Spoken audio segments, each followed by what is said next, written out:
Aya Chebbi is a feminist youth activist and she joins us now from Addis Ababa. Aya, you're passionate about Africa, you write about Africa and the youth. Are you happy with how we're responding to COVID-19? I think I have conflicting feelings over this. On the one hand, I'm very proud of African solidarity and the accelerated response from different countries.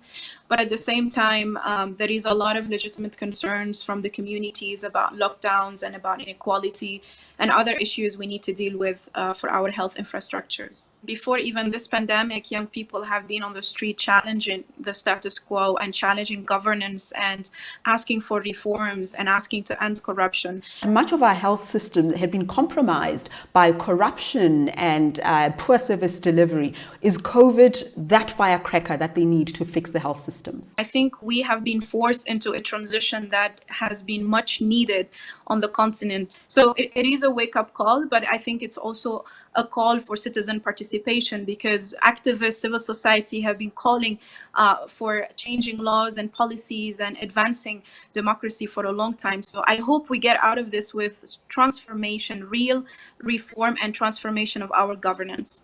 You spoke earlier about African solidarity. Well, some Africans are very excited about Rajalina in Madagascar and the herbal tea potion, the antivirus potion that he is touting, sending to Tanzania and Guinea-Bissau. And I know that you tweeted about it. Are you embracing it? I think for me, what's exciting is to see Africa's leadership, to see that our African leaders are trying to come into the conversation about the vaccine and, the scientific conversation. But of course, I think we need to comply with the standards and the ethics and the protocol of Africa CDC and the World Health Foundation. So on the one hand, I think it's important to explore and lead, but on the other hand, we need to comply with the ethics. That's a danger with Rajalina, isn't it? Because it's being distributed already at hospitals and at schools, and people are excited about it, they're embracing it. And I have a lot to say about health inequality and the West's dominance when it comes to medical research, or what they perceive to be their superiority. I've got a lot to say about that, but the point is we don't replace that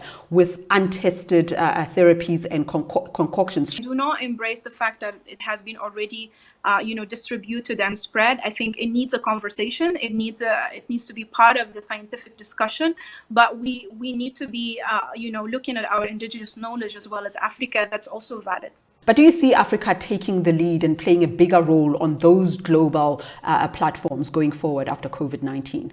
I'm really hoping that Africa takes on leadership, not only in the response, but in the innovation. And maybe the vaccine could come from Africa. Thank you so very much for chatting to us, Aya Chebbi, who is the AU Envoy for Youth in Addis Ababa. Thank you very much.